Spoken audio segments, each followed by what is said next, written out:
Täna on Kihnu vallale ette tähtis päev, sest et Kihnu vald saab 30-aastaseks ning kõik Kihnu inimesed on tulnud kogu siia rahvamaja, et seda tähistada.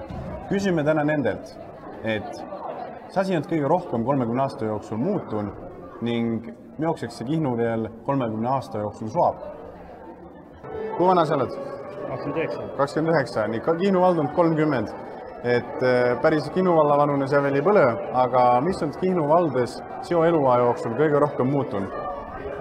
Ma arvan, et sadamad on kord tehtud asfalttied näiteks, mis esimesena meile tuleb. Elu ikka läheb edegu, et palju on seda tehtud.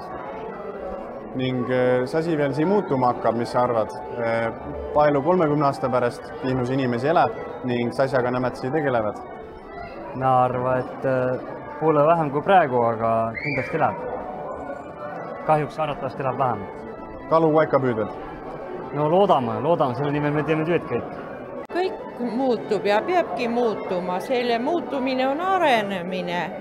Nii et täna me praegu avasime Kihnu muuseumis 74. aasta fotode niisuguse näituse, kui tehti seda Vaaro sõjaväefilmi ja see on jälle üks hetk on kinni püütud. Et see näitabki, kuidas see erinevatel hetkedel ajalugu inimeste ümber on ja moodustub ja elu käib. Aga kui võtta siin 30 aasta pärast üks hetk kindi uuesti, siis tulevikus, siis milline see pilt välja näeb, palju inimesi elab ning sasja nämed Kihnus teged? Ma arvan, et Kihnu on läbi kõikide aegade ajaloos saanud igasuguste muutustega hakkama.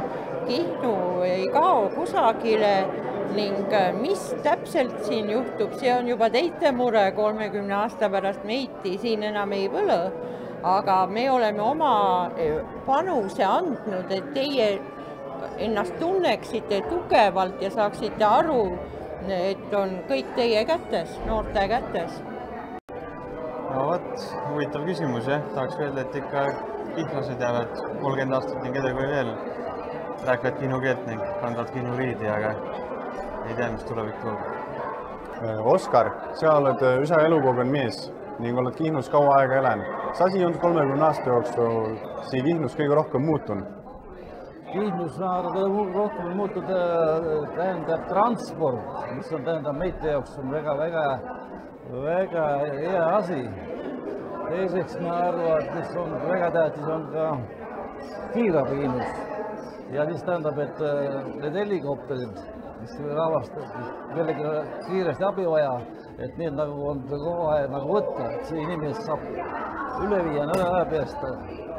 Teiseks on kolmandaks on teekattad, asfalt eritud. Vanasti on kogu aeg poriaugud, aga praegu niisugust asja nagu ei põle, et enam on läbi läinud, et porida palju. Tundub, et on üsa jääks juba see elu siin läinud, aga milliseks elu veel siin 30 aasta jooksul minna võib, et palju siis inimesi veel siin elab ning asjaga nemad tegelevad, sa asja arvad? 30 aasta jooksul. Ma arvan, et kohalike inimesi jääb iga aastaga vähemaks, ütleme ta põlirahvast.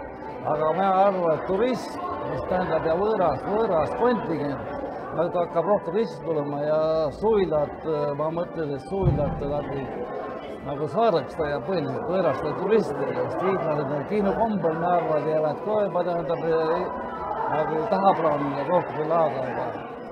Anni ning Mirjam, teie veel naavanad kui Kihnu vald ei põle, aga see asi on Kihnu valdes teite eluaja jooksul kõige rohkem muutunud. Ma ei mõistagi öelda, mis kõige rohkem muutunud, sellepärast et ma ei mõtle iga päev sellest, et ma elan nüüd nagu Kihnu valdes, vaid ning ei mõista võib-olla võrrelda ka nagu, aga kindlasti on nagu paremaks läinud ikka, ma arvan, kui vaadata mingisuguse vanu näiteks pilte või videosi, siis tundub, et ikka on väga hea praegu. Jah, et ma ka ei mõista öelda, mis nüüd kindlasti muutunud, aga muutunud see, et meie oleme vanemad ning meie näeme asju ka teistmoodi. Ning see asja teie arvad, milline Kihnu vald 30 aasta pärast välja näeb? Ma looda, et vägev, niisugune sama nagu praegu. Ma loodan ka ikka, et on inimesi ning et need peod on samasugused ning et see ikkagi jääb selliseks samaks. Arenenud on elamuehitus, vanad majad on uueks muutunud ja asfalt maas ja loodus on ka kaunimaks läinud. Ei ole prügi enam tee ääres. Ning mis sa arvad, milline see Kihnu veel 30 aasta pärast välja näeb, palju inimesi elab ning asjaga nemad tegelevad? Noh, ma arvan seda, et eks ta üks pensionäride pärusmaaks jääb siin. Noortel ei ole see midagi teha, sest tööd ei ole siin. Aga eks ikka selliseid suvitajaid ja leidub siin. Et tuuleveskid või mis siia tahetakse kõik teha, kas ikka sealt tuleb midagi head ja arva, et sellega vist midagi head ei tule. Kuigi kiidetakse neid asju väga palju, aga mine sa tea, aeg näitab. Sa arvad, et lähtvad paika siis need vesked? Mina arva, et ei. Et need ikka ei sobi mitte vetesse. Kuigi niikuinii on kaluni kässu vähe, see nagu jääb ikka veel. Aga mis kõige suurem mure peaks olema, on ju kormoranid. Kõik räägivad ikka muid asju, et tuuleveskini teeme selle suure elektrivärki, mis iganes, aga kormoranid minu meelest on kõige suurem mure ikka. Et kõike käest meie täna ei jõuaks arvamust küsida, aga eks tulevik näütab, milline see Kihnu 30 aasta pärast välja näeb.